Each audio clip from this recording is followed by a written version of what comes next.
ఇల్లు, మన వ్యాపార సంస్థలు, మన వ్యవసాయ క్షేత్రాలన్నీ కూడా నిత్య కళ్యాణం పచ్చతోరణంగా ఉండాలని చెప్పి నా భగవంతుని వేడుకుంటూ కూడా ఈ కళ్యాణం ఏర్పాటు చేయడం జరుగుతుంది.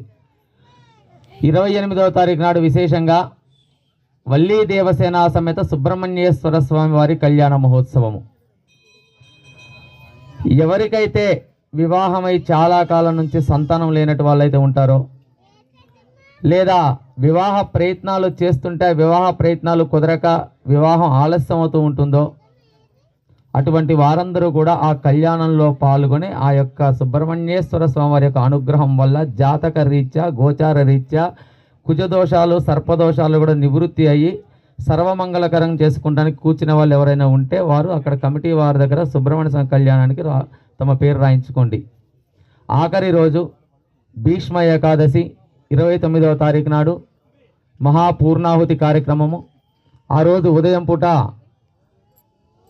విశేషమైన అర్చనలతో పాటు పరమశివునికి 1,00,000 బిల్వార్చన కార్యక్రమము. ఆ తదుపరి మహాపూర్ణాహుతి. సాయంత్రము 3 గంటల నుంచి కూడా ఇదే గ్రామంలో కొలువై ఉన్నటువంటి హనుమత్ సీతాలక్ష్మణ సమేత సీతారామచంద్ర స్వామి వారి దివ్య ఆలయం నుంచి చక్కగా వేడుకగా కోలాట నృత్యములతోటి, మంగళ వాయిద్యములతోటి పార్వతీ పరమేశ్వరులను ఈ యొక్క వేదికకు తీసుకొచ్చి ఆ పార్వతీ పరమేశ్వరుల శాంతి కళ్యాణంతో ఈ యాగం పరిపూర్ణం చేయడం జరుగుతుంది. కావున ప్రతి ఒక్కరూ కూడా ఈ కార్యక్రమంలో పాల్గొని తమకున్నటువంటి కోరికలను, ధర్మబద్ధమైనటువంటి కోరికలన్నీ కూడా ఆ భగవంతుడు తీర్చాలని, తీరుస్తాడని. ఎందుకంటే విశేషమైనటువంటి యాగం ఇది.